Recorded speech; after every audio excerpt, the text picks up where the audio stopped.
switch, which is basically saying, okay, let's latch this particular bit pattern into that location specified by this address. Click, click. Then what do? You advance to the next location and repeat the whole process. I think we should do one homework assignment like that. You don't have those machines, that's a problem. I can make, I will bet you there are virtual versions of the Altair already out there. With all the virtual buttons you can push and put, that you can click on the screen.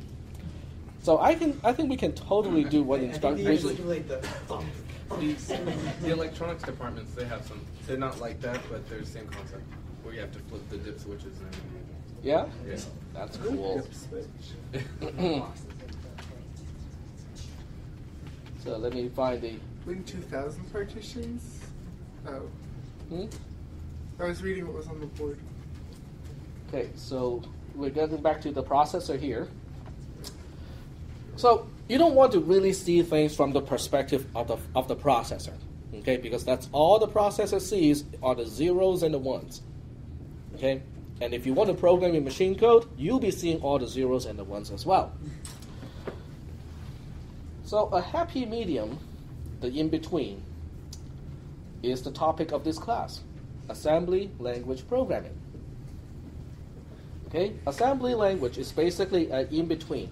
It's not quite C and C++, which are high-level programming languages. It does not have loops. It does not have conditional statements. It does not have variables. It does not have types. Okay, all it can see are bytes, locations, instructions, and so on and so forth. Okay, but at the same time, you don't have to deal with the binary bit patterns, okay, that we just saw. In other words, when you program in assembly or assembly programming language, you will be dealing with these instructions here on the right-hand side. The assembler will take care of the translation from these guys into the equivalent machine code. Okay? And that's good. But at the same time, guess what? You, as the programmer, still retain complete control of which instruction you want to use in order to implement the algorithms that you want to implement. So you have more control than using C and C++, and yet you don't have to deal with all the itty-bitty details of machine code program. Yes, sir? You seem to be specifying a 32-bit architecture. Is that just because that's how it's written, or is there a reason? I'm using a 32-bit architecture because it is more common than the 16-bit architecture. Most people do not use the x86 architecture for real programming anymore, so I just switch to the 32-bit version of the 386 processor architecture. Is most of this the same for a 64-bit processor? With 64-bit, you will have additional registers that are 64-bit long. But once you understand how we extend from 16-bit to 32-bit, the next step up is basically the same deal. The opcodes will be different because every time you extend the instruction set, they basically put prefixes to the machine code so that the processor can easily determine, oh, this is a 32-bit instruction, this is a 16-bit, this is a 64-bit, and so on. But the extension concept is basically the same. Okay. And the other thing about assembly, okay, there are several good things about assembly. Instead of using the hexadecimal numbers or binary numbers, we can use what we call mnemonics. Mnemonics are kind of like names. They're kind of like symbolic names, but a lot of times they are abbreviation of the actual name. Now in this case, obviously, why don't they just spell out move MOVE and call the instruction MOV instead? I don't know. I don't have the answer to that. Okay, but at least looking at the instruction MOV, you can kind of quickly remind yourself and go, oh, okay, that's move. Okay, when you look at JMP as an instruction, that kind of reminds you of jump, because it's just missing the U. There are instructions out there in certain architectures where if you don't know that architecture, even if you know assembly language programming, you will have no idea what the instruction does. Okay? Let me try to remember one. BALR as an instruction. It stands for branch and link register. It took me a while to remember that one too. But to someone who has been programming, IBM System 360s all day long in assembly language, that instruction would be, pretty easy to remember. Okay, so the other thing that's nice about using assembly language is you can use labels. In other words, when you want to specify, I want to use these 2 locations as a 16-bit integer, I want to use the following 4 locations as a 32-bit integer, I want to use the next 100-byte locations as a string. If you do everything in the machine code, you will have to keep track of, okay, where was the last location that I was using? Okay? But when you use the assembler, you can use labels, and you can leave it up to the assembler to help you keep track of, okay, you have allocated this many bytes, so the next location is going to be blah, blah, blah. You can leave all the details to the assembler, because the assembler can do counting pretty quickly and easily, so that you can focus on the logic of the program itself. Now, by comparison, the actual instructions that the CPU executes in order to run a program in C or C++, that you don't really have a whole lot of control.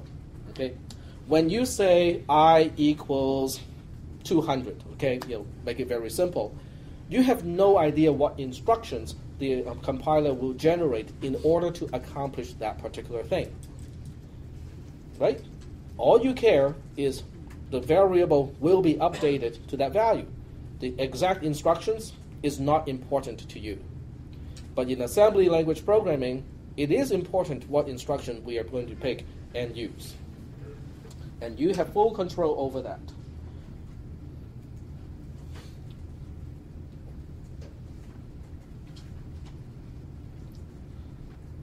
Okay, so this slide talks about compilers, or in this case, it also applied to assemblers.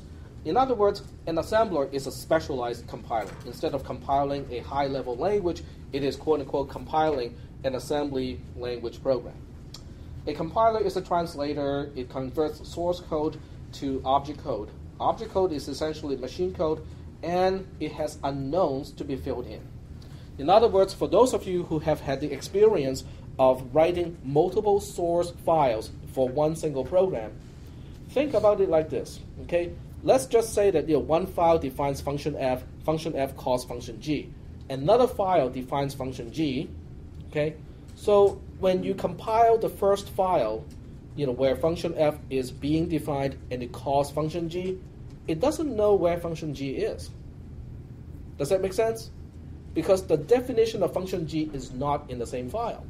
When you compile function g, or when you compile the second file, which contains the definition of function g, it doesn't know that it has to update the object code of the first file, because it's not even aware that who is going to use that particular function. So now you have all these object files, which all potentially have unresolved references. Okay, so each object file may have one or more unresolved reference to another label, another name that is defined by another file. It is up to the linker to make all the cross references work. In other words, the linker will take all these object files and say, oh, object file 1, you want to know where G is. Object file 2, you want to know where function function XYZ is, and so on. And it will say, okay, you define this, so I can use this definition to update this unresolved reference, and so on and so forth. So the linker is doing all these cross-referencing to make sure that you won't have any unresolved references. Are there any questions about what a linker does? And as a result, the linker will produce an executable. Okay. The output of the linker is an executable file that can be loaded by the loader of an operating system like Linux into RAM. And once it's loaded into RAM, then the operating system can transfer control to the first instruction and actually start execution in the program. So the next question is, well, but shouldn't the linker be the last step? What is the loader? The loader is a component of an operating system. So its job, the loader's job, is to read an executable file, which is just a file, And the loader has to talk to the operating system and say, okay, I have to run a program. Where should I put it? Okay, the operating system will come back and say, well, I guess this part of memory is free. You can put it over here. But that location is probably not location 0. So now, when in your machine code, the jump instructions, the call instructions, they are all going to say, okay, I want to jump from here to here, or I want to call that subroutine over here. So all those references will have to be adjusted when you load the program into actual memory to get it started, to get it executed. And the loader's job is to get all those references updated on the fly when you load the content of an executable file into RAM right before the program is run. Is that making any sense? Yep.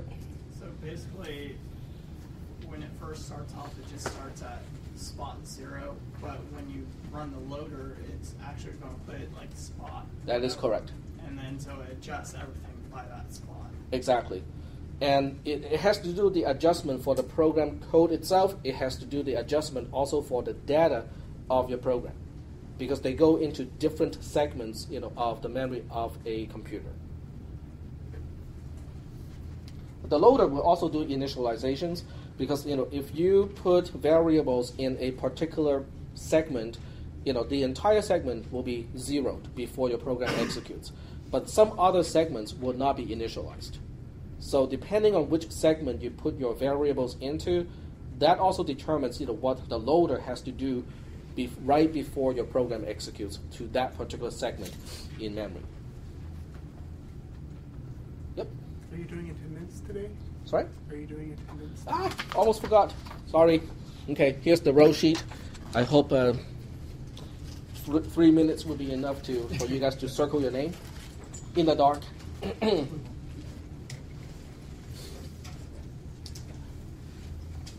Well, these topics are very exciting, so a lot of times I forget about the, clerical stuff.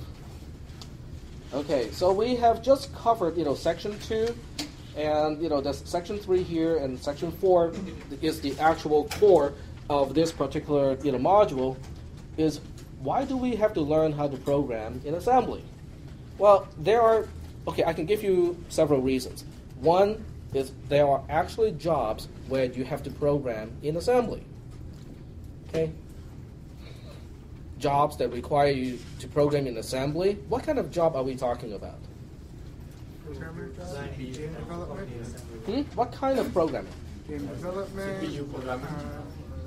CPU programming. Okay, so here we have a few examples here. Very inexpensive microcontroller units. MCU stands for microcontroller unit. It's basically a single chip computer. Think about this. It's a chip that is probably less than half the size of the fingernail on your pinky. Okay? It's 50 cents. It has RAM, it has ROM, it has a processor. It can also control some input-output. It has 8 pins, okay, 8 contact points for electrical connections. Okay? The only reason why they can make it 50 cents is because it doesn't have a whole lot of resources. When I talk about not a whole lot of resources, we are talking about 512 bytes to store your program and 32 bytes for your registers. That's it. Write your program. Okay. Oh, by the way, every instruction takes up 2 bytes. So you can specify only up to 256 instructions. And you only have 32 bytes of registers as your variables. There's no compiler that can deal with it. Okay? There's no stack. There's no dynamically allocated memory. You cannot delete. Okay? You cannot allocate variables. The new command probably takes up the whole friggin' thing. So you have to write it in assembly. Okay? But these devices go into all sorts of